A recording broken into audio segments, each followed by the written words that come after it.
जळगावच्या चाळीसगाव विधानसभेचे भाजपचे आमदार मंगेश चव्हाण यांनी आज अनेक शेतकऱ्यांसह या ठिकाणी पोलीस स्टेशनला धडक दिलेली आहे। दादा काय सांगाल, या ठिकाणी आज आपण पोलीस स्टेशनला धडक दिलेली आहे। काही त्या ठिकाणी जी पंचायत समिती आहे त्या ठिकाणी काही अधिकारी जे विहिरीच्या अनुदानासाठी पैसे घेतल्याचा आरोप त्या ठिकाणी केला जातोय, काय सांगाल?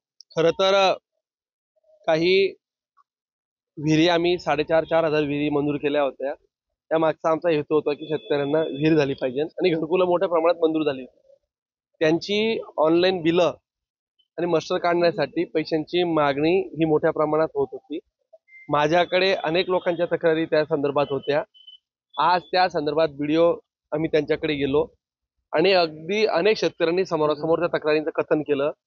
आम्ही संबंधित अधिकाऱ्यांना धारेवर धरत आता आम्ही असं ठरवलंय की एवढ्या 2 दिवसात ज्या ज्या लोकांकडून माझी आपल्याही माध्यमातून विनंती असेल, ज्या ज्या लोकांकडून पंचायत समिती कार्यालयातल्या टीपीओ बीडीओ एबीडीओ किंवा खालच्या लोकांनी पैसे घेतले असतील, आपले मस्टर काढण्यासाठी पैसे मागणी केली असेल, पैसे दिले असतील, त्या अशा सगळ्या लोकांना 2 दिवसात येऊन पोलीस स्टेशनला आम्ही त्यांच्यावर गुन्हे दाखल करणार आहोत।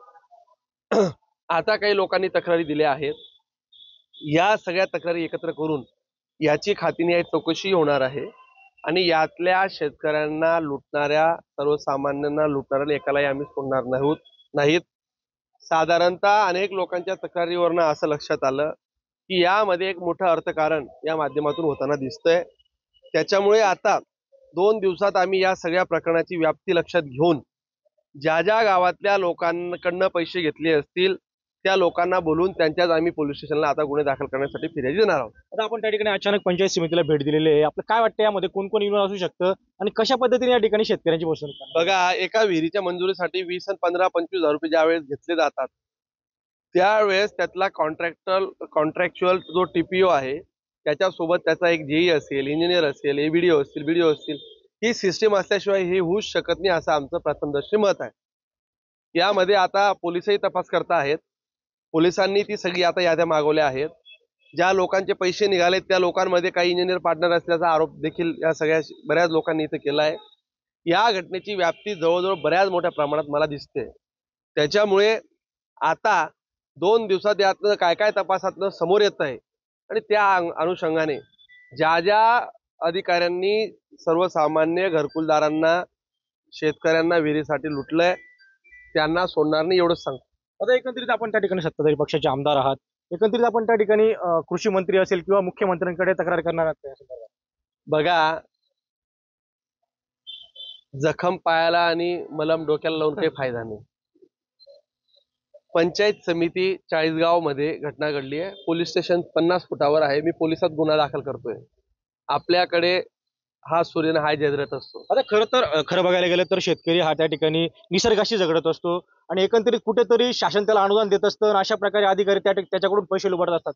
ते खरं आहे की ही एक अपप्रवृत्ती खरंच मोठ्या प्रमाणात वाढताना दिसते, फोफावते। परंतु या अपप्रवृत्तीला आळा घालण्यासाठी मी स्वतः लक्ष घालणार आहे आणि माझा मुळात स्वभाव आहे अन्यायाच्या विरुद्ध आपण आवाजही पेटवला पाहिजे।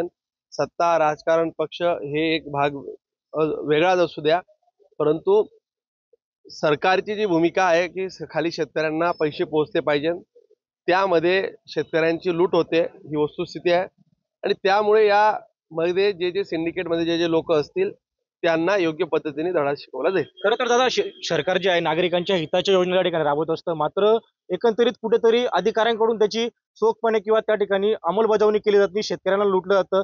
प्रकार खरंच गंभीर आहे। ही वस्तुस्थिती आहे की सरकार ज्या पद्धतीने आता ही योजना राबवते आहे, ती घरकुलाची असेल किंवा MRGS मधले कन्व्हर्जनचे विषय असतील किंवा विहिरींचे असेल, यामध्ये पैसे घेतल्याशिवाय विहिरी दिल्या जात नाहीये, पैसे घेतल्याशिवाय मस्टर टाकले जात नाहीये। इथं आज तर शेकडो शेतकऱ्यांनी ही अशी परिस्थिती इथं कथनच केली आहे। 2 दिवसात शेकडो शेतकऱ्यांना घेऊन पोलीस स्टेशनला सगळे गुन्हे दाखल करणार आहोत। यामध्ये सरसकट जे लोक जबाबदार असतील, दोषी असतील, त्यांच्यावर गुन्हे दाखल होतील, त्यांना चक्की पिसायला लावतो। आपण बघू शकतो, हे होते भाजपचे आमदार मंगेश चव्हाण यांनी सांगितलेलं आहे की पंचायत समितीमध्ये ज्या ज्या लोकांनी शेतकऱ्यांची फसवणूक केलेली आहे त्या लोकांसंदर्भात या ठिकाणी 2 दिवसामध्ये शेतकऱ्यांना या ठिकाणी पोलीस स्टेशनमध्ये आणून गुन्हे दाखल करून आणि त्यांना त्या ठिकाणी चक्की पिसायला लावला, अशी प्रतिक्रिया या ठिकाणी आमदार मंगेश चव्हाण यांनी दिलेली आहे। खेमचंद कुमार, TVN मराठी, चाळीसगाव, जळगाव।